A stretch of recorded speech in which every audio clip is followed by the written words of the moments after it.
Baik para pemirsa Salam TV rahimanallahu taala wa iyyakum jami'an. Kita gaspol langsung ya. Kita lanjutkan. Tsumma dzakara al-musannifu kalaman Ibnu Taimiyah mu'alliqan 'ala al-hadits. Kemudian musannif itu Syekh Muhammad Ibn Abdul Wahhab menyebutkan kalaman, yakni pembicaraan Ibnu Taimiyah, pembicaraan Ibnu Taimiyah atau pernyataan Ibnu Taimiyah mu'alliqan 'ala al-hadits. Ibnu Taimiyah itu memberikan komentar yang terhadap hadis tadi itu ya, yang kita bacakan di awal tadi. Wa huwa qauluhu fa haula'i jama'u baina fitnataini fitnatal qubur wa fitnatit tamathil. Mereka itu orang-orang yang menjadikan ya atau membangun bangunan di kuburan orang soleh atau beribadah di kuburan orang yang soleh. Mereka itu mengumpulkan dua fitnah, fitnah kubur dan fitnah terkait dengan kuburan tentunya, dan fitnah tamathil yaitu gambar-gambar atau patung-patung. Wa matmunu kalami syekh huwa anna haula'i alladziina banau 'alal kanisati jama'u baina fitnataini. Bahwa orang-orang yang ya membangun ya bangunan di dalam kanisah, di dalam gereja, jama'u baina fitnatain. Mereka mengumpulkan dua fitnah. Pertama adalah fitnatul qubur bi ta'dhimihim laha wa bina'il masajid 'alaiha.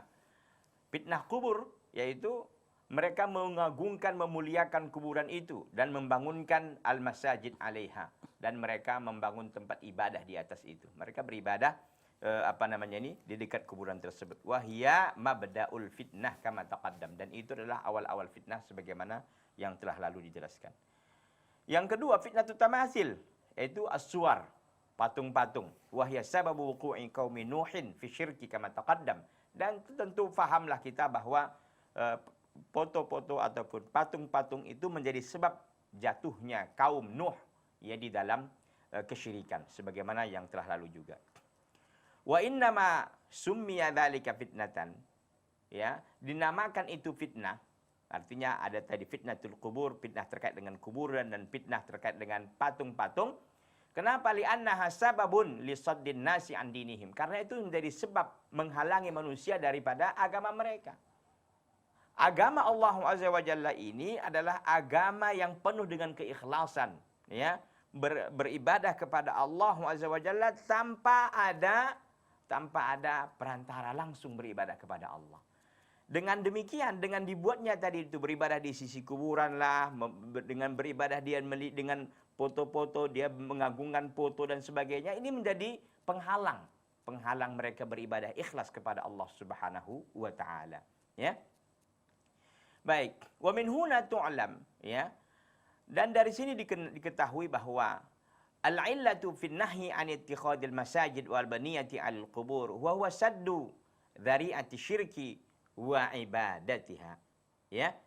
Dan dari sini diketahui bahwa sebab, ya, al-illah, sebab dilarangnya menjadikan al-masajid, menjadikan masjid-masjid dan bangunan-bangunan yang dibangun di atas kuburan itu, ya, wa huwa saddu dzari'ati syirki, dan itu sebagai bentuk pencegahan, ya, atau menutup semua celah-celah kesyirikan dan beribadah kepada kuburan tersebut.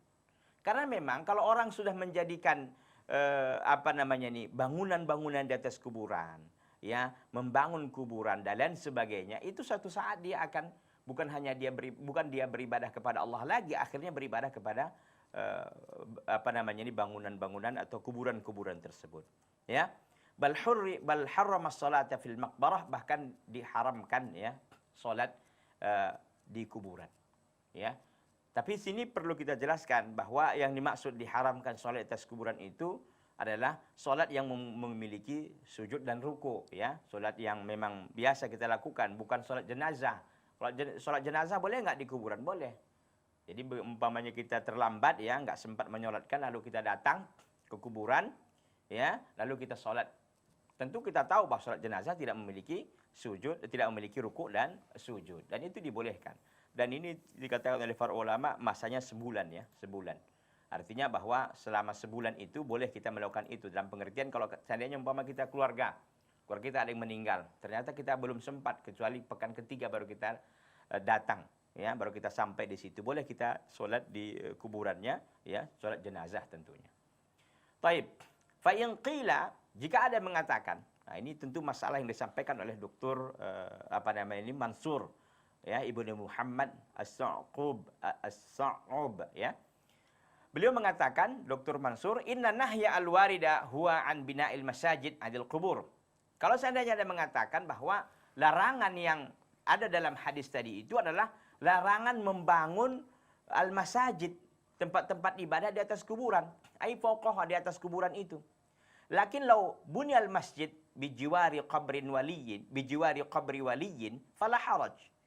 Tapi kalau seandainya dibangun masjid itu, ya, tempat ibadah itu di samping kuburan wali, fala haraj, itu tidak mengapa. Ada yang mengatakan seperti itu. Jadi ini perlu kita pahami, ya, para pemirsa Salam TV yang kami sayangi dan kami cintai, bahwa kalau ada yang mengatakan yang dilarang itu kalau kita membangunnya pas di atas kuburan. Contoh ini kuburan ini. Nah, kita bangun di atasnya ini nggak boleh, kata mereka. Tapi kalau kita bangun masjid di sampingnya, di depannya, di mananya, itu nggak apa-apa, kata mereka. Fala haraj, tidak mengapa. Li'anna nahya la yashmaluhu, karena larangan itu tidak sampai ke situ. Larangan itu hanya kalau di atas kuburannya kita taruh. Nah, gitu ya. Idh huwa muqayyad bi ala, karena memang hadis tadi dikaitkan dengan kata-kata ala. Haitsu qala fil hadis banau ala qabrihi masjidan. Mereka membangun di atas kuburannya masjid dan tempat ibadah. Fayajuzu bi jambiha, maka boleh di sampingnya, karena mereka mengatakan pakai ala. Berarti kan di atasnya katanya. Kalau seandainya di sampingnya nggak apa-apa. Fakaifal jawab, maka bagaimana menjawabnya? Al jawabu min jihaini. Al jawabu min wajhaini. Jawabnya ada dua sisi. Pertama, anna hadza kalamun man la ya'rif al-arabiyyah. Ini perkataan orang-orang yang tidak ngerti Arabiyah, tidak ngerti bahasa Arab. Kalau mengatakan bahwa yang dilarang itu di atas kuburan saja, kalau di sampingnya nggak ada masalah. Ini adalah orang-orang nggak ngerti bahasa Arab. Fa inna ala ta'ti ala ma'anin, karena ala itu memiliki banyak makna. Minha inda, di antaranya makna ala itu di sisi. Wa yadullu laha nususun, dan ada nas-nas yang mengatakannya, seperti firman Allah dalam surah Al-Buruj, idhum 'alaiha qu'ud, ketika mereka duduk-duduk di sampingnya, ya. Wala taqum ala qabrih, dan janganlah kalian berdiri di atas kuburnya, ya. Kemudian berarti di sisi kuburnya maksudnya. Walaysa muraduhu la taqum fawqahu, bukan maksudnya itu berdiri di atas kuburannya, tidak, ya, dan sebagainya. Ini banyak sekali dalilnya di ayat ini, surah At-Taubah ayat 84, ya.